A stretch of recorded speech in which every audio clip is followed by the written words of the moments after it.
Hey everybody, Aaron Cowan, Sage Dynamics. This week's questions answered video, should you look at your gun when you reload? Thanks once again to the cyclical nature about the things that we debate in the firearms world. This question is at the forefront again until we decide to bring something else up again, which is good because eventually we may see the error of our ways. That's how we advance. This is one of those topics that's kind of interesting. Recently, Funker Tactical published a video. It was an interview, kind of a conversation between Daniel Shaw and Steve Fisher of Sentinel Concepts. And the internet, being the internet, came down hard on one or the other side. The basic debate is, if I'm reloading a handgun, should I be looking at the gun when I reload it?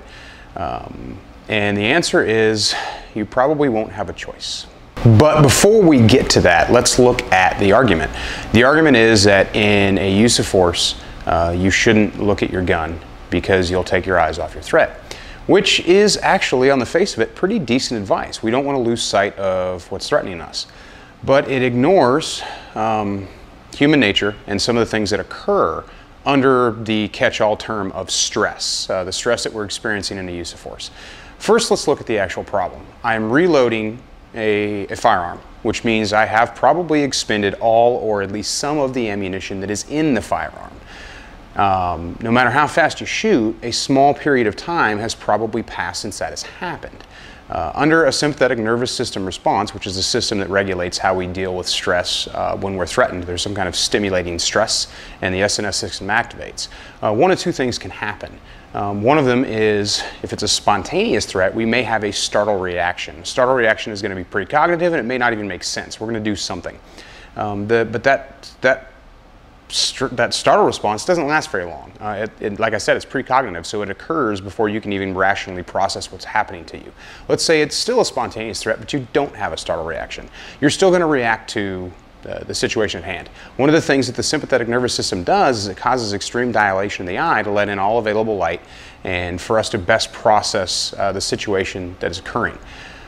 When that happens, the ciliary muscles in the eye change the contour of the lens as we're speaking of the eye, and it can remove from us, at least briefly, the ability for us to near focus, which means you might not even see your sights depending on the situation. I'm not saying that's 100% across the board. I'm saying it is a highly distinct possibility.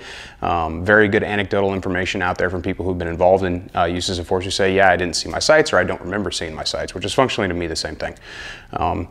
Doesn't mean it's going to happen, it means it can happen. So we don't have that ability to near focus, which is another argument that some people make when, well, you can't see the gun anyway, it's going to be blurry. Yeah, I get that, but why are we looking at the gun? That's one of the big questions. Why would you need to look at your gun to reload? You can practice it, practice it, practice, practice, practice it. I know where the ignition is on my truck, but I don't always get the key directly in the spot. Now granted, that's a smaller, more precise operation. It's not going to take place under the same amount of stress. However, it serves as an example of just because I've done something 100% repetitiously every single time does not mean that I might not need some momentary visual guidance in order to accomplish the task. So here we go, slide lock, reload. I'm not going to reload down here. Because that doesn't make any sense. Why would I get sucked into my gun and take my eyes completely off the visual horizon? I'm going to reload somewhere in this area. Even if I have to focus on the magazine well of the gun to insert that next magazine, I still have far focus, or a second focal plane, blurry if you will, data on my threat. The advantage to this reloading method is it may take you less time than trying to do it blind. If I'm going to do it blind and I mess something up, it may take me a fraction of a second longer to perform my reload. It may take me a half a second or 2 seconds or 3 seconds longer to reload my firearm because I don't have visual input. And I submit to you that if I'm trying to do a no-look reload and I make a mistake, I'm probably going to intuitively look down at the gun. So wherever my reload is taking place is going to affect how off my threat my eyes go. The idea that I can't reload and maintain awareness of my threat kind of ignores the fact that if I'm using iron sights and I'm shooting the way I should be shooting, I'm focused on the front sight, which means my threat's blurry anyway. So isn't this kind of the same thing, visually speaking, as using a front sight to shoot as it is reloading? Yeah, I can look at my threat keep my gun up in here, my workspace, my whatever you want to call it. The gun itself is not in focus. Maybe the magwell is in focus. Maybe the magwell isn't in focus. Maybe I can look here and look there, and you know, at 300 milliseconds, my eyes can reaccommodate depending on the distance to my threat. I think this is one of those conversations, and I'm a very pedantic person. You guys know that. But I think this is one of those conversations where guys try to add more complexity to the situation than actually exists. Now, one of the analogies I've heard for the don't look at your gun when you reload crowd is, well, you don't look at the gas pedal and the brake in your car when you drive. You're right, I don't. But that's just kind of a stupid comparison. I mean, that's actually, if you think about it, a really dumb comparison. It sounds very, very high functioning and very, very insightful when you hear it at first, but then you think about the process in which things are actually taking place and what the body actually does to accomplish these two completely separate tasks.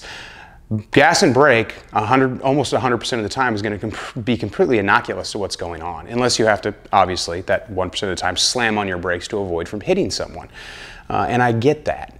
But comparing that to reloading the firearm, the tasks are completely separate, and they occur completely differently in the brain, even in that situation where I have to slam on the brakes to keep from hitting the car in front of me. There's no consistent science that backs up the idea that I have to not look at my gun when I reload it.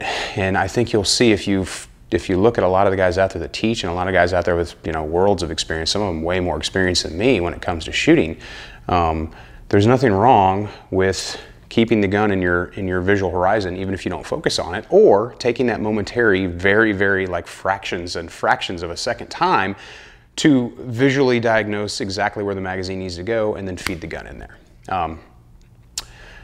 The beginning of the video said you might not have a choice, and that's very true, because one of the things that I love to keep track of during my force on force classes, and even in my live fire classes where students get under a little bit of stress, is where their eyes go when they reload their gun and where their gun is in relation to where their eyes are. And one of the things I consistently see, regardless of a student's reload method, is under stress, that gun is generally higher than it is lower, and the eyes almost always briefly flick. Just a brief look, to reload the gun. Granted, is that real life? No, but it is the closest we can get in training. Force on force does activate your SNS. The less experience you have in force on force, the more likely you are to experience a higher degree of stress. Eventually, you do become somewhat stress inoculated, and if you've got hundreds or thousands of reps, then stress doesn't really affect you at all. It's still there, you just know how to work through it. You've been inoculated to the stress. But guys look at their guns and they reload all the time. Rifle's kind of the same thing. I don't have to look at my rifle to reload it, but I'm more likely to take a small glance to ensure that my magazine is in fact being inserted correctly. I work under night vision, teach under night vision, and I practice under night vision pretty frequently. In night vision, you have a focal distance and that's it. You'd have to refocus unless you're one of those guys who can focus one, and if you're running duels, you can do a near focus, far focus. Some people can do that, some people can't. What I mean when I'm bringing this up is I focus to infinity on the night vision unless I have a reason to focus close, which means I'm focused far away. So the closer I get to an object, the blurrier it is looking through the night vision. And even under those conditions, I can still visually guide a magazine into a rifle or visually guide a magazine into a handgun under night vision, in which my ability to focus on the weapon has been completely removed from me. We've all heard, well, I can't say that. Some of us have heard that it's statistically unlikely for you to even need to reload your firearm in a self-defense shooting, especially for those of you who don't carry a gun by occupation, such as law enforcement. Not taking anything away from you, of course. It's just more likely for them to reach a reload than it is you if you look at the data that's out there. That being said, you should still practice it because you never know and you can't predict the future. Hopefully you carry at least one spare magazine. Should you look at your gun when you reload it? I think the answer is that if I need to, I'm probably going to anyway, unless for somehow that's been removed from me. The reason I bring that up specifically is where you're priming to reload your gun from should be as efficient as possible. If you're bringing the gun all the way back into your chest or something weird like that, that's not necessarily the best place for your gun to be if you experience an atypical problem in which your eyes want to look at the gun. Your eyes are going to be your biggest source of input, sensory input on atypical problems that may occur with the firearm. Or maybe you just don't get it lined up right. I mean, if you think about being in a self-defense shooting and it's the first shooting you've ever been in and you've never done force on force training, and maybe you haven't even practiced that much, a reload might be a pretty stressful, adding on top of the stress you're already experiencing event, especially if you can't get the reload to work correctly. If you're reloading a gun at slide lock in a self-defense situation, I think your stress level may be even higher because maybe you really need that ammo as soon as possible. So can I reload and keep my vision focused on my threat? Yeah, but what are you going to do with that 6 seconds of data versus the 3 seconds of maybe your threat briefly going out of focus while you visually guide a magazine into a handgun? I don't really see a value in clearing my visual horizon completely because the longer it takes me to reload, that information is going to be completely academic to me. I'm seeing my threat while I'm reloading my gun down here out of my workspace, or whatever your terminology is for this place where we put guns. So that's great. If it's going to take me longer to reload the firearm, does that data necessarily help me get the gun back to work faster? No, it just means that the gun's completely out of my view while I reload it. So I'm going to continue to teach people to reload their firearm within their peripheral or within their horizontal vision, so if there is a problem and they naturally look to the gun to fix the problem, they're not taking their eyes completely off the threat. Now, the converse of that is, if you encounter a problem reloading here, can you just push the gun out in front of you? Yeah, you can, then that's great. So just reload it there to begin with. What's the value in this close compression reloading or this no-look reload? If you can reload the gun without actually physically focusing on it and looking at it, that's great. Don't depend on that ability. And of course, my evidence in this video is completely anecdotal to the fact that from the force on force. But I've gotten shooters from all walks of life who've had all kinds of prior training or no training at all. And the one consistency I see when they reload is at some point they're going to look at that gun. They may not find focus on it, but at some point that gun is going to be somewhere where they can visually see it.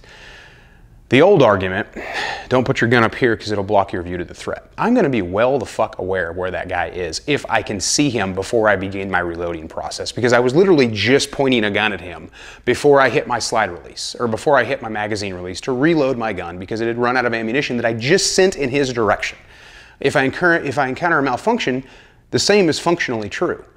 And I'm also a smart enough creature, because I have an imagination and I can work through things contextually to solve problems, to know that I shouldn't reload my gun here because I really can't see.